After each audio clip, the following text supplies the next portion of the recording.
preguntas. Gracias, presidente, ministros. La primera pregunta es de Radio Impacto Chinchero de Apurímac. Sabiendo que ya ingresamos a una crisis en el sistema de salud en el Perú y no se cuenta con la implementación de hospitales, así como en provincias, caso Apurímac, a pesar de contar con la minera Las Bambas, considerada eje principal económico nacional, Apurímac carece de atención especial en los sectores salud y agricultura. Caso específico, la construcción de nuevas infraestructuras equipadas de hospitales en Andahuaylas y Abancay se encuentran inconclusas. Por otro lado, el proyecto del hospital de la provincia de Chincheros, con más de 65.000 habitantes, atiende además parte del sector Braen Ayacucho. Proyectos en gestión desde más de 15 años. A la fecha, no se concreta su ejecución porque PRONIS hace más observaciones, sin apoyar, resolver o asesorar para levantar las observaciones. ¿Qué políticas de Estado ejecutará para atender el sector salud con mayor eficiencia y celeridad? Al igual que ocurre en el sector agricultura, gran parte de productores entraron en un enorme fracaso tras la declaración de emergencia. ¿Qué apoyo se brindará a este sector y otros? Finalmente, el Estado peruano informó que a través del MEF vienen transfiriendo recursos económicos a los gobiernos locales, pero las autoridades de Apurímac indican que no les han transferido ningún recurso económico. Al contrario, les han reducido el Fondo Común. ¿O solo es para regiones con mayores casos de COVID? Gracias. Es una amplia pregunta que toca varios temas. El tema de salud yo le pediría que nos responda el ministro de Salud y luego complementaremos las otras preguntas. Gracias, señor presidente. Compatriotas, buenos días. Buenas tardes. En relación con la pregunta, y muy específicamente en el caso de estas áreas del país, nosotros hemos estado desarrollando asistencia técnica fundamentalmente para el caso de la infraestructura, equipamiento y ampliación de las capacidades de respuesta por parte de la red hospitalaria. En otros casos, nosotros hemos firmado convenios con los gobiernos regionales para ser la unidad ejecutora de esas infraestructuras. Y eventualmente las regiones también pueden ejecutar otros mecanismos como es obra por impuestos para acelerar el proceso de ejecución de esas obras.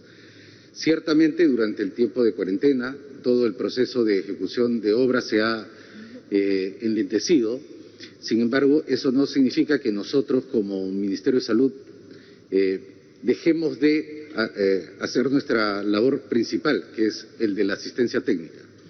Adicionalmente, nosotros hemos estado trabajando con todas las regiones para poder ampliar la capacidad instalada que tenemos para responder a las necesidades COVID. Como lo dijo el señor presidente, hemos multiplicado por 4 la capacidad instalada para hospitalización y hemos multiplicado por 9 la capacidad instalada para proveer servicios de unidad de cuidados intensivos, y esto va a continuar durante el siguiente mes y el subsiguiente. Paralelamente, por supuesto, también hemos hecho algunas modificaciones en la conducción de PRONIS para poder ser más efectivos en poder ejecutar estas obras en estas zonas, señor presidente. Sí, también este medio de comunicación preguntaba sobre el problema de la agricultura. Apurímac, especialmente Chincheros, donde manifiesta, es una región que vive de la agricultura y también está siendo afectada como todas las demás actividades. Hay todo un programa de reactivación que ya lo tiene previsto el Ministerio de Agricultura a través de los núcleos ejecutores. Es decir, en esta etapa se va a hacer también Apurímac inversión en mantenimiento de infraestructura de riego de todas las regiones del Perú. Pero luego va a tener que haber inversión en todos los sectores y en el caso específico de Apurímac es inversión importante en la agricultura. También hablaban sobre diversos hospitales. ¿sí? Dentro de la priorización que se ha hecho en la región de Apurímac es la construcción de varios hospitales. Precisamente parte de ellos se están financiando con parte de los ingresos que genera la minería en esta región de Las Bambas. Pero lo que no alcanza está siendo financiado también con fondos del Tesoro Público. Hay avances importantes en varias construcciones de proyectos de hospital que vamos a seguir viendo. Esta etapa, justo desde mediados de marzo que empezó este estado de emergencia, prácticamente ha puesto en un estado de hibernación la economía y los proyectos, pero lo hemos dicho claramente que eso es un proceso temporal que termina ahora en este mes de mayo. Lo dijimos que tenía 3 fases. La primera fase, que es la etapa de combate a la enfermedad, que iba a ir hasta el mes de mayo, lo dijimos.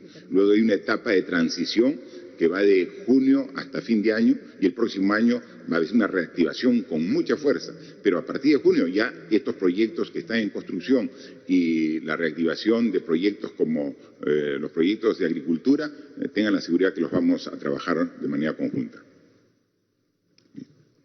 Segunda pregunta de Diario La República. En regiones como Piura, Lambayeque o Loreto, pese a las restricciones, los casos diarios y la letalidad siguen en aumento. Expertos demandan medidas focalizadas. Usted dice que el toque de queda se mantendrá, pero vemos que la cuarentena ya no se cumple. ¿Qué otras medidas adicionales aplicarán para garantizar su real cumplimiento? Ante la ampliación de la cuarentena, oficializarán la suspensión de aportes a la AFP para el mes de mayo y un segundo retiro de 2.400 soles de la CTS de cada trabajador ante los efectos del coronavirus en la economía de los ciudadanos.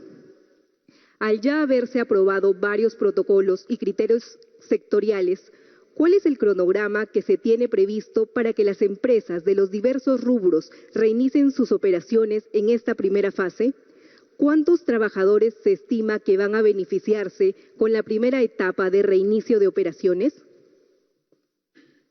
Bien, sobre el tema de la estrategia en las regiones que han mencionado, Iquitos, Piura, Lambayeque, que son las regiones que tienen mayor cantidad de contagio y en consecuencia mayor cantidad de casos hospitalizados en UCI y que estamos viendo, lo hemos discutido y hemos estado conversando ampliamente hoy en la mañana cómo vamos a ampliar la cantidad de respuesta del sistema de salud, ¿no? Y eso quisiera que nos amplíe el ministro de Salud y la parte de medidas económicas, la ministra de Economía, por favor. En el caso de las zonas más afectadas, nosotros estamos desplegando todo nuestro esfuerzo para continuar con el apoyo a las zonas. Hoy día, por ejemplo, la viceministra de Salud se encuentra en Ucayali, que es una zona también severamente afectada por la epidemia. Se ha desplazado con un contingente de profesionales, equipos médicos, insumos, medicamentos. En el caso de Piura, Loreto y Tumbes, continuaremos con nuestro apoyo tratando de cubrir las necesidades. Yo estoy buscando acá el dato específico. En el caso de Loreto, además de lo que hemos expandido en el caso de camas que ha hecho Salud, que ha hecho el propio Ministerio de Salud, ha ampliado zonas de hospitalización, se ha establecido un puente aéreo donde estamos distribuyendo oxígeno medicinal. Hemos comprado 9.000 metros cúbicos de oxígeno que se está distribuyendo todos los días, y, además de los medicamentos. La propuesta para la expansión más específica dentro de estas 5.000 camas que usted, señor presidente, ha anunciado, se encuentra la expansión de camas de 500 camas en Piura, en Lambayeque de 344, en La Libertad de 100 camas, con sus respectivas UCIs, 45 y 56 y 25 respectivamente, y en el caso de Loreto y Ucayali, las camas de hospitalización van a llegar al número de 500, y en el caso de las UCIs vamos a implementar 35 UCIs en el más breve plazo para seguir apoyando estas zonas. Bueno, la lista continúa para el resto del país, seguramente lo vamos a publicar toda la lista completa, pero específicamente para estas zonas, esa es lo que vamos a expandir en el corto plazo. Bien, y adicionalmente de la atención hospitalaria que la estamos incrementando, o sea, hay una atención, hay 500 camas a las actuales que tiene Piura para atender los casos COVID. En este mes vamos a ampliar 500 camas en Piura, 300 camas en Iquitos, 300 camas en Lambayeque, por decir las 3 regiones, pero ese es para los que van a hospitalización. Pero también parte de la estrategia es atender a los que tienen el virus, pero que no necesitan hospitalización. Entonces hay una atención y hay todo un sistema que se está implementando ahora, que lo puede detallar el ministro de Defensa. Por favor, ministro. Gracias, señor presidente. Sí, hay muchas personas que tienen los síntomas o son detectados como positivos y son asintomáticos. A estas personas se les está aislando si tienen las condiciones en sus domicilios o se les está aislando en algún centro diferente a su domicilio, acá en Lima, por ejemplo, en las Torres Panamericanas. Además de aislarlo a la persona que está infectada, también se le aísla a toda la familia y contactos que ha tenido, porque probablemente ya están contagiados. Y si se le aísla en la casa, se le hace un seguimiento clínico, tanto médico como de apoyo psicológico. Además, si la familia lo requiere, hay un equipo que le lleve víveres, no solamente los víveres secos, sino también los víveres frescos, para que permanezcan en cuarentena durante 15 días.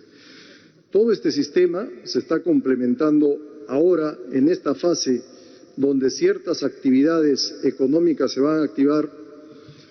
Se está complementando al equipo Te Cuido Perú con un equipo de detección y tratamiento temprano. ¿Qué significa esto? Que es muy importante la detección temprana de los infectados e iniciar inmediatamente el tratamiento. Esto evita bajar la carga viral y evita que estos pacientes, muchos de ellos lleguen a los hospitales, otros a UCEs y desafortunadamente muchos de ellos fallezcan. Entonces, con la experiencia de otros países, con los estudios que está haciendo acá el Ministerio de Salud, se está complementando a este Te Cuido Perú la detección y el tratamiento temprano a los pacientes. Eso es lo que se va a intensificar en lugares donde hay mayor contagio, como son Lambayeque, Loreto o las regiones del norte. Para ello se va a implementar una mayor cantidad de equipos rápidos de respuesta, que son los que detectan en los domicilios, en los mercados durante los operativos, en los paraderos donde hay mayor concentración de gente, y esto nos va a permitir no solamente aislar a la persona, sino darle un tratamiento temprano. Esto es una estrategia global que va a ser muy eficiente, que va a permitir que mucha gente ya no llegue a los hospitales y tampoco llegue a estados de situación crítica o grave. Por favor, ministra de Economía, a completar la respuesta. Gracias, presidente. Quisiera también aprovechar para complementar la respuesta a la primera pregunta, que entiendo que es una preocupación de varios municipios y gobiernos regionales. Primero quiero referirme al financiamiento a los gobiernos locales. Somos totalmente conscientes de la caída en la recaudación que han experimentado, no solamente a través de sus impuestos predial, sino también el Foncomún, que está directamente relacionado con el IGB. Para ese caso estamos implementando una estrategia para poder darles el financiamiento desde el gobierno nacional, porque lo que nos importa es que no se paralicen los servicios que brindan a los ciudadanos. Los gobiernos locales tienen importantes servicios como la seguridad ciudadana, el recojo de la basura. En ese sentido, a través del decreto de urgencia 047, se transfirió sin excepción a los 1.874 municipios 311 millones de soles para poder enfrentar los gastos críticos de abril y mayo, y estamos trabajando en una plataforma de información para poder tener la información detallada de estos servicios esenciales, planillas de sus trabajadores, y poder realizar las transferencias en lo que queda del año para evitar la interrupción del servicio. También comunicarles que en la quincena de mayo estaremos transfiriendo los 800 millones a los gobiernos locales en consistencia con el plan de incentivos municipales para los gobiernos locales que hayan cumplido las metas del año pasado. Eso también va a poder capear ese temporal. Y como saben, también en el marco del COVID hemos lanzado un nuevo plan de incentivos municipales que este año se van a transferir 300 millones sujetos al cumplimiento de metas muy relevantes como el tema de los mercados. También quisiera complementar información referida al financiamiento de la agricultura. Como Ejecutivo también hemos hecho un primer esfuerzo. Tenemos el bono rural que está fuertemente focalizado en agricultores. Además, como lo ha dicho el presidente, mediante el decreto de urgencia 041 se ha transferido unos primeros 150 millones para generación de empleo temporal a través de núcleos ejecutores. Además, el Fondo Agroperú cuenta este año con 440 millones para financiamiento directo y garantía para pequeños productores agrarios. Este fondo ya está en implementación y además Agrobanco a través del FIPA tiene 100 millones para también financiamiento a bajas tasas de interés. Esto es parte de un apoyo inicial al sector agricultura que somos absolutamente conscientes de la situación por la que están pasando y estamos en continua evaluación de estas medidas. Respecto a las preguntas específicas sobre el tema de AFPs y CTS, nosotros no vamos a ampliar estas medidas en la medida que el proyecto de ley aprobado del Congreso permite acceder a los ahorros privados y sabemos que las personas que realmente lo necesitan van a ser muy responsables respecto al acceso a estos fondos.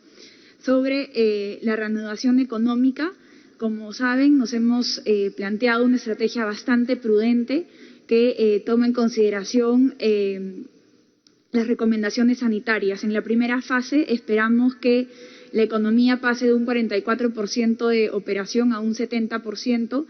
Esperamos que aproximadamente 1.4 millones de trabajadores vuelvan a sus actividades, pero estamos absolutamente conscientes que es importante, y como lo ha anunciado también el presidente, implementar algunos mecanismos, sobre todo en el transporte público, para poder evitar los contagios. Muchas gracias, presidente. Gracias, por favor. La tercera pregunta es de Radio Pachamama de la región Puno.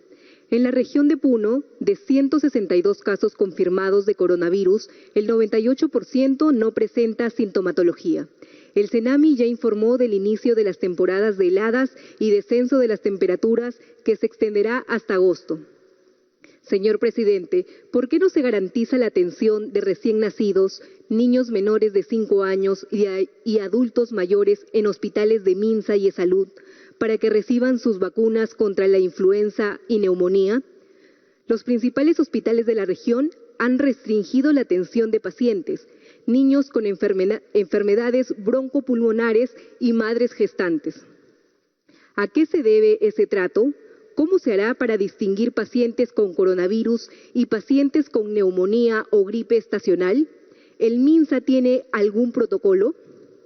Ayer, el Ministerio de Vivienda informó que el MINSA no pudo importar más pruebas de diagnóstico de COVID-19. En Puno, las autoridades indican que el desabastecimiento será hasta por 3 semanas en medio de la fase inicial de la infección comunitaria. ¿Cómo se hará para controlar la propagación de la enfermedad? ¿Por qué aún no se implementa el laboratorio biomolecular en Puno? El stock de enoxaparina es ínfimo en los hospitales de Puno. ¿Hay la decisión del gobierno de comprar este medicamento? ¿Por qué no se declara la inmovilidad laboral de personas de salud y efectivos de la policía, considerando que ellos aprovechan sus pases laborales para viajar y llevar el virus a nuestros distritos? Gracias. Casi todo se refiere a preguntas del sector salud. Por favor, ministro. Muchas gracias. Bueno, el sector salud se enfrenta, como todos ustedes saben, no solamente a responder a la extremada violencia de esta epidemia, que ha incrementado el número de casos a más de 50.000 en un poco más de un mes y que ha puesto en tensión todos los servicios, sino que además de ello tiene que continuar en la medida de sus posibilidades brindando servicios regulares. En ambos casos, nosotros, bueno, ya para enfrentar la epidemia, he manifestado en varias oportunidades los enormes esfuerzos que como gobierno hemos hecho, no solamente para ampliar las camas de hospitalización, unidad de cuidados intensivos, personal, equipo de protección personal, sino también los insumos y los medicamentos que así lo requieran. Nosotros ya estamos en la 6ª versión de nuestro protocolo de atención que va incorporando progresivamente nuevos medicamentos. Esos medicamentos se incorporan sobre la base de que los tengamos en nuestros almacenes y distribuidos en nuestros servicios de salud. Ciertamente, la rapidez con la que se mueven los casos hace que en algunos lugares tengamos que movilizar casi todos los recursos de un lugar del país hacia otros donde la velocidad de contagio y expansión de la epidemia es mayor. Eso pasa no solamente con las camas, con los recursos humanos, sino también con los medicamentos. Y es posible que efectivamente en algunos lugares no hayan conseguido la enoxaparina, por ejemplo, porque esta ha sido movilizada en lugares como Loreto, Ucayali, Piura, Tumbes, donde los casos están en muy altas tasas. Por otro lado, también la atención primaria, que en un momento determinado se vio menoscabada, no solamente por la epidemia, sino por la reducción del personal, ya se ha abierto absolutamente todos los establecimientos de primer nivel por 2 razones. La primera, por la estrategia de detectar temprano y tratar temprano en casa, porque como bien lo dice la pregunta, la mayor parte de los casos se pueden tratar en casa y tenemos que evitar que lleguen a los hospitales. Pero además, porque tenemos que seguir continuando tratando a nuestros pacientes con tuberculosis, diabetes, hipertensión, cáncer, hacer control prenatal y eventualmente continuar con el parto y el puerperio, además de proveer las vacunas. Por poner un ejemplo, en este último, en las vacunas, nosotros hemos adquirido 4 millones de dosis de vacunas para influenza y 1 millón de dosis para neumonía, para prevenir la neumonía por neumococo. Y la vacunación ya empezó hace prácticamente 2 semanas en puntos fijos. Y ha empezado en lugares donde hay largas colas de concentración para poder esta estrategia desarrollarla con mucho cuidado, adecuadamente protegido nuestro personal de primer nivel y que pueda no solamente protegerse de una contaminación, sino evitar que ellas y ellos contaminen a la población, como en un primer momento tuvimos que detener la vacunación. Pero ya la vacunación se reinició. Para complementar, hace poco más de una semana también estuve en un centro de salud. Pude visitar el centro de salud Laura Rodríguez Dulanto, acá en Lima, y habían continuado sus actividades de control de tuberculosis. Habían atendido en plena epidemia, 72 partos. Solamente en la noche donde fui a visitarlo, habían atendido 2 niños esa noche. Nuestras actividades ciertamente se dan con severas restricciones por la cantidad de casos de la epidemia, pero en ningún caso se ha cerrado y continuaremos haciéndolo en todo el país. Sobre la parte final de la pregunta, el periodista de Radio Pachamama de Puno manifestaba sobre una denuncia en realidad, ¿no?, de que personal de salud, personal de la policía que labora en Puno se traslada a otra región y luego regresa a continuar con su trabajo. Todos tenemos que cumplir estas restricciones, así que vamos a verificar ello, y si es una práctica que está prohibida y le están haciendo, se tendrán que tomar las correcciones del caso. Porque, claro, puede haber en una región como Puno que tiene una baja incidencia de afectaciones con el virus, pero se traslada a una región vecina el fin de semana a una región que tiene más alta incidencia del virus y después regresa con el virus a seguir laborando durante la semana, ¿no? Entonces eso tiene que evitarse, y entonces los servidores también tienen que sacrificarse en esta etapa. O sea, hasta que el tema esté superado, tienen que incluso durante su descanso permanecer en el ámbito donde desempeñan su trabajo, sea personal de la policía, del sector salud, de las Fuerzas Armadas. Es muy importante, con mayor razón, si son trabajadores del sector público, funcionarios públicos que se deben al público, deben definitivamente cumplir las especificaciones y restricciones que estamos cumpliendo todos los peruanos. La siguiente pregunta, por favor. Cuarta pregunta de Portal Huayca. Entre 2015 y 2019, el Ministerio de Salud registró más de 5.000 partos de niñas entre 7, 10 y 14 años, producto de violación sexual. El Ministerio de la Mujer ha informado que durante el estado de emergencia, 131 niñas y adolescentes han sido víctimas de violencia sexual. Estas niñas han recibido el kit de emergencia y la anticoncepción oral de emergencia para evitar embarazos que pongan en riesgo sus vidas. Bien, está hablando sobre el Ministerio de la Mujer, sí, pues manifiesta que uno de los problemas que se ha tenido en esta cuarentena, en este estado de emergencia, es que no han desaparecido los ataques, las agresiones, la violencia contra la mujer y lamentablemente tampoco ha desaparecido las violaciones sexuales, como dice aquí esta pregunta de Huayca, referido al tema de violaciones en niñas, ¿no? Y pregunta si estas niñas han recibido el kit de emergencia y la anticoncepción oral de emergencia para evitar embarazos que pongan en riesgo sus vidas. En todo caso, el rol del Ministerio de la Mujer se mantiene permanente.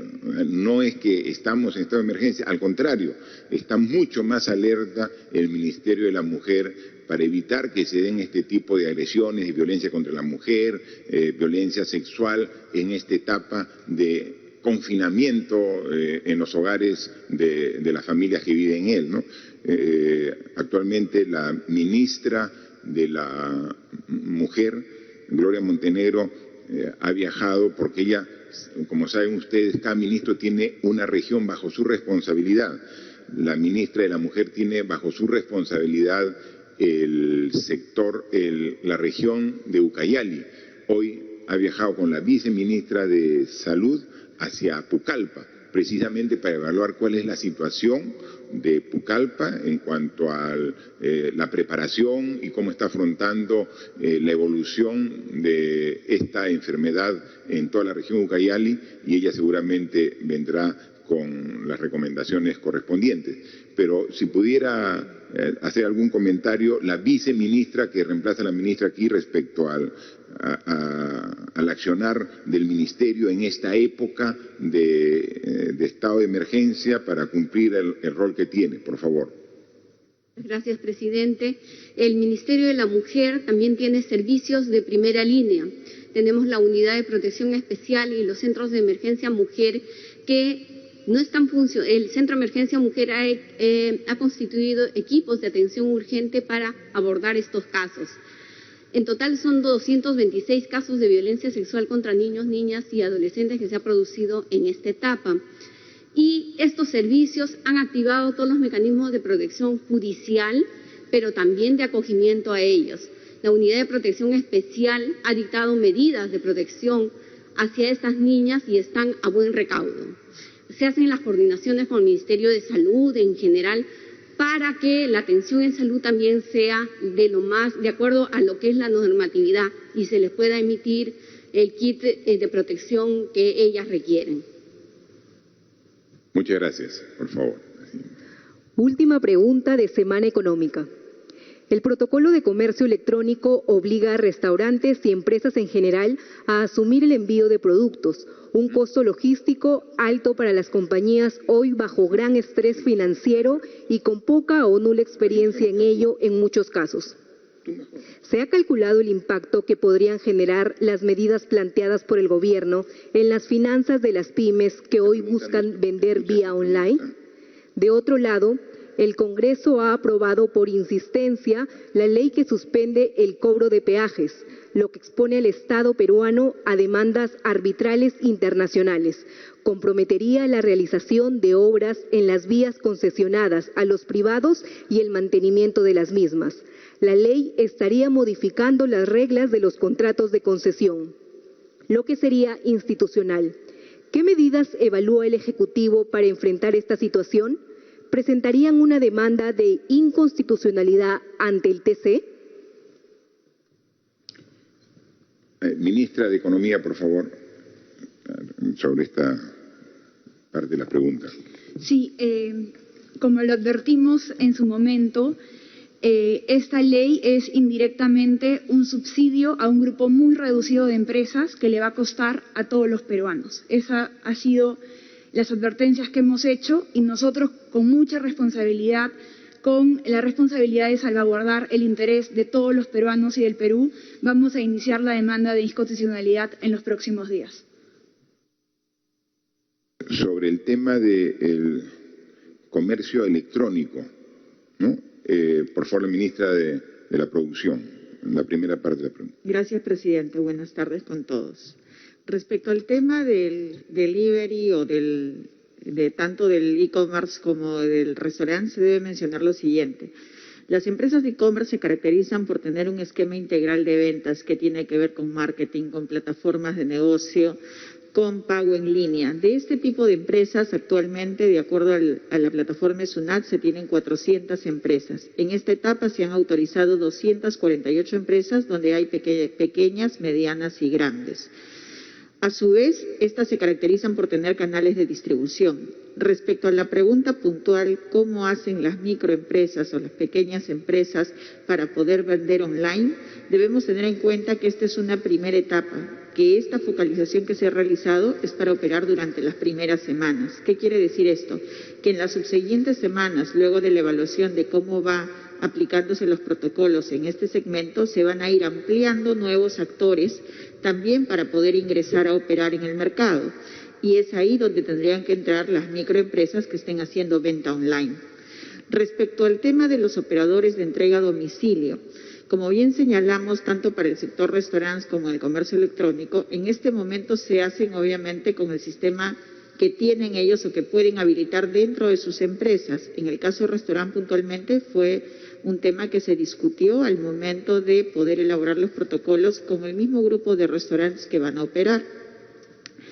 Se tiene pensado para finales de mes aproximadamente poder incluir también otros actores para el servicio de reparto a domicilio, pero previo al cumplimiento de protocolos. Tenemos que entender que en la primera etapa no quiere señalar que todas las empresas van a empezar a operar el 11 de mayo. Hay una progresividad semana tras semana que van a ir sumándose actores en la medida en que los resultados de salud nos den el soporte para eso. Muchas gracias, ministra.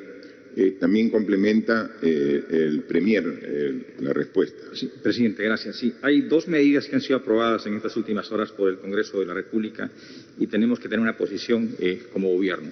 En principio, relacionado a la autógrafa que suspende el cobro de peajes, inicialmente había sido observada como corresponde constitucionalmente por el Poder Ejecutivo, antes de acudir al proceso de deliberación en la fase de la insistencia. Fueron invitados tanto el ministro de Transportes como la ministra de Economía, donde dieron con claridad y contundencia la argumentación. No obstante ello, por insistencia, finalmente el día de ayer ha sido aprobada. Y el tema es sumamente delicado, porque en principio la premisa es, al haber circulación, va a haber algún nivel de contacto y obviamente puede propiciar algún nivel de contagio. Pero lo cierto es que el transporte de vehículos particulares y el transporte interprovincial está limitado. Está suspendido, por no decir inadvertido. Entonces, ¿en qué contexto fáctico es que se aplicaría esta norma? Lo segundo es que esta norma quebranta unilateralmente los términos contractuales. O sea, querramos o no, esta es una concesión sujeta a un contrato de dos partes. Y lo otro más delicado es que contraviene abiertamente el artículo 62 de la Constitución. Y esto puede motivar dos cosas. Una, que como gobierno podamos ser denunciados a un tribunal arbitral, en este caso el SIADI, y obviamente seguramente con una fuerte reparación. Y por otro lado también que de aplicarse esta norma prácticamente estaríamos renunciando a lo que es el mantenimiento de las vías y tendría que ser asumido bajo costo del Gobierno nacional. O sea, no se están midiendo las consecuencias con la mayor consideración al Congreso, se está actuando con suma ligereza y aquí tenemos que tener una respuesta como Estado.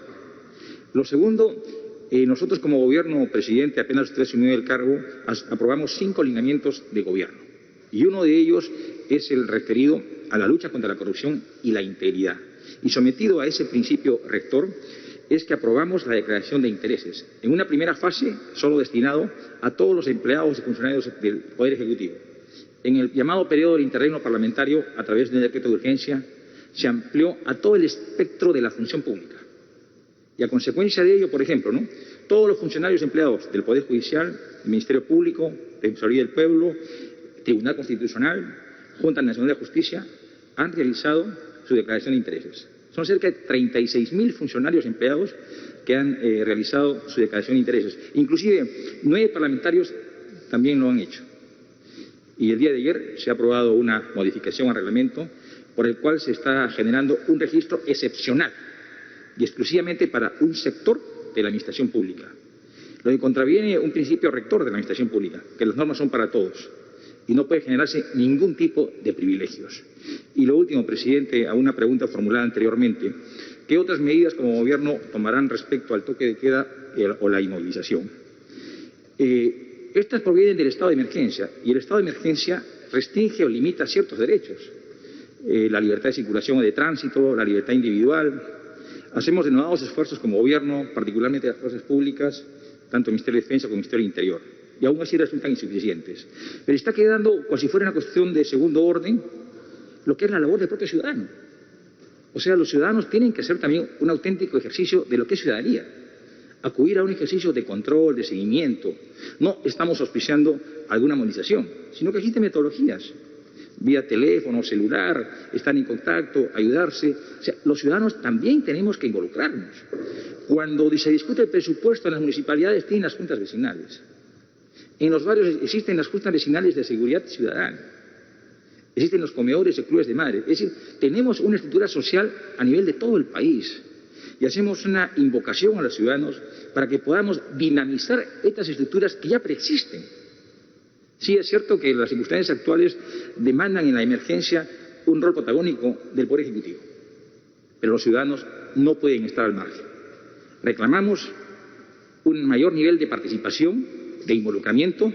Esta emergencia tan crítica demanda un compromiso de todos los peruanos.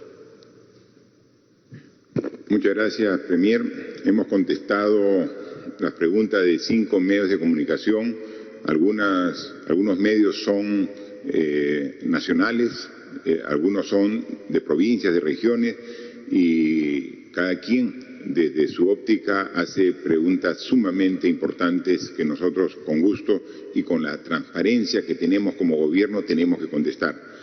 Transparencia que hay que mostrar en todos los actos y transparencia que también mostramos para ver si es que hay hechos de corrupción, sean investigados, sean denunciados y sean castigados en cada uno de los actos que hacemos nosotros. Y tenemos que continuar con este esfuerzo, porque la atención puesta de toda la ciudadanía en el COVID, en la pandemia, no puede generar de ninguna manera el aprovechamiento de otros intereses. O sea, no porque estemos concentrados en el combate de esta pandemia vamos a ser laxos con la corrupción, de ninguna manera. Si hay alguna denuncia de corrupción, seremos los primeros en ir hasta las últimas consecuencias, sea en nuestras instituciones, en un ministerio, sea gobierno regional, sea municipio. Tenemos que luchar contra la corrupción. O sea, no puede haber motivo de que, escudados en la pandemia, escondidos detrás del coronavirus, alguien esté haciendo actos ilícitos. No lo vamos a permitir, porque eso debe tener doble castigo: el aprovechamiento para usos y fines personales de recursos del Estado, cuando todos los peruanos estamos sufriendo. Y por eso también me sumo a la indignación del Premier al haber sido testigos el día de ayer, donde el Congreso de la República ha eliminado para ellos la declaración de intereses. O sea, de ninguna manera. O sea, si estamos todos luchando para hacer más transparente la gestión pública, si quizás llegamos a esta situación de los problemas que tenemos por esta enfermedad, porque hemos tenido un Estado que no ha estado a la altura de lo que requiere la ciudadanía de él. porque ha sido un Estado que ha trabajado su función, su rol a medias, con corrupción, con una serie de vicios que como instituciones públicas se tiene. Y lo que más daño hace a un correcto desempeño es la falta de transparencia. Es lo que más daño hace. O sea, cuando hay cosas escondidas, cualquier cosa puede ocurrir. Todo tiene que estar sobre la mesa. Todo. Por eso es que damos este tipo de conferencias muy frecuentes. O sea, diciendo, cuando hay cosas buenas que decir, las anunciamos. Y cuando las cosas no están saliendo como quisiéramos, también tenemos que decir, porque somos transparentes. Tenemos que aquí estar frente al pueblo diciendo cómo va la evolución. Cómo no hubiéramos querido decir, miren, ya está controlada la epidemia y todo regresa a una relativa normalidad. No, tenemos que seguir esforzando y lo decimos, a pesar que esta decisión genere en muchos malestar, angustia, rechazo incluso, pero somos pues responsables y somos transparentes. Y la transparencia significa que cada una de tus decisiones tiene que ser auditada por el pueblo, más que por la Contraloría, más por el Ministerio Público, que ese es su rol hacer. Quien tiene que velar es la población, si somos funcionarios públicos. Y entonces por eso existe la declaración de intereses. Y declaración de intereses que todos debemos públicamente mostrar para que el pueblo la vea. Yo espero que recapacite el Congreso de la República y corrija la decisión que ha tomado el día de ayer, que han decidido ellos por sí solos de que la declaración de intereses de los congresistas queda solamente para el Congreso, cuando el presidente, los ministros, los funcionarios les ponen en un portal, vean, si es que cualquiera de nuestras decisiones compromete algún interés particular. Eso es lo que tiene que ser, transparencia es lo que necesitamos. O sea, no aprovechemos esta tensión mayoritaria de la población en esta pandemia que nos afecta para tomar este tipo de decisiones que van en contra de lo que hemos estado trabajando y esforzándonos tanto tiempo. Por lo demás, decirle que siempre pueden haber algunas dudas. Yo he visto algunos comentarios sobre gente que está de acuerdo en que puedan salir los niños y gente que no está de acuerdo. Y si se enferman y si se contagian, esto es una posibilidad. Finalmente, quien decide es el padre. O sea, lo que estamos dando es una posibilidad. Y no lo estamos diciendo mañana o pasado mañana, es todavía de acá a 9 días, porque va a haber un protocolo bien clarito, bien explicado para que pueda cumplirse. Entonces, si viendo el protocolo, el padre está de acuerdo en salir con su niño, con todo el cuidado que esto representa, lo hace. Si no lo cree conveniente, no. Es máximo media hora a dar una vuelta alrededor de su casa, en las proximidades. Y si hay un mercado cerca, no se va a ir al mercado, hemos visto que son los focos de contagio. Es el criterio, ¿no? Entonces, todo eso va a estar establecido en un protocolo que se va a difundir a lo largo. Es decir, le damos una facilidad para el padre de familia que quiera salir con sus hijos. El que dice, no, mejor, algunos dirán, si hemos esperado 60 días, esperemos 2 semanitas más. También es completamente comprensible este tipo de decisiones. Pero se da opciones con el asesoramiento de los profesionales en la materia.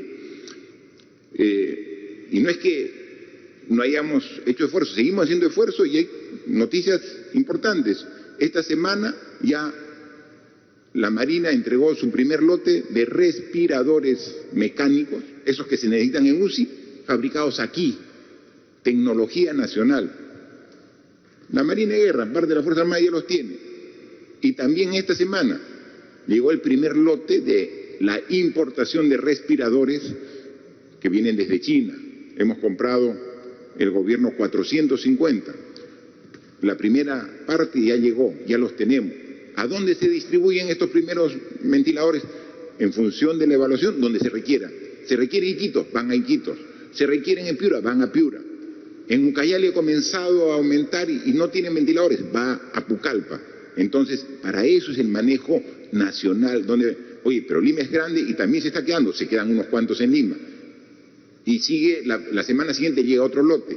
y también comienza a salir de manera progresiva la fabricación. Entonces, estamos trabajando más camas, más ventiladores, un manejo integral, yendo a las zonas de mayor contagio como San Juan de Lurigancho, por ejemplo, yendo para ver y ahí atendiendo directamente a la población que se va viendo afectada. Hay una serie de temas por los cuales seguimos trabajando, pero finalmente los resultados de este esfuerzo solamente van a ser el fruto del esfuerzo de ustedes y nosotros, el fruto del esfuerzo conjunto. Nosotros vamos a cumplir lo que nos comprometemos y que lo hemos dicho acá, y para eso han renovado las Fuerzas Armadas y la Policía su compromiso de hacer respetar las obligaciones que debemos cumplir todos en este estado de emergencia. 150.000 efectivos entre policías e integrantes de las Fuerzas Armadas que asumen ese compromiso. Pero 150.000 comparado a los 32 millones de peruanos, ese es el compromiso que necesitamos. Muy bien, y valoramos el compromiso y la ratificación de esfuerzo de las Fuerzas Armadas y la Policía, pero tiene que ir sumada al compromiso de los 32 millones de peruanos. Todos. Estoy seguro que vamos a vencer esta terrible situación y vamos a demostrar que los peruanos somos capaces de asumir estos grandes retos. Así que a trabajar, a seguir adelante, y este fin de semana nuevamente no vamos a poder darle un saludo directo por el Día de la Madre, pero aquí reiterarle nuevamente el ser más querido por todos. La madre es la representación en sí del amor, de la entrega, del sacrificio. Amor, entrega y sacrificio que requerimos ahora todos los peruanos para poder librarnos de este terrible mal. Yo estoy seguro que las madrecitas de todos los que están aquí, y también las madres que son parte de este gabinete, como las madres que están en todo el país, van a ser el aliciente, van a ser nuestro estímulo para sacar fuerzas de donde a veces ya no hay, para seguir trabajando. Por las madres y por todos los peruanos, esforcémonos en este trabajo de unidad para vencer esta terrible enfermedad. Muchas gracias. El mensaje adelantado entonces del presidente de la República por el Día de las Madres. Se ha informado entonces que se amplía el estado de emergencia hasta el domingo 24 de mayo y a partir de lunes se amplía también la inmovilización total, rige a partir de las 8 de la noche, antes era a las 6 de la tarde y esto también de acuerdo a la ampliación también de la atención en los bancos y los supermercados.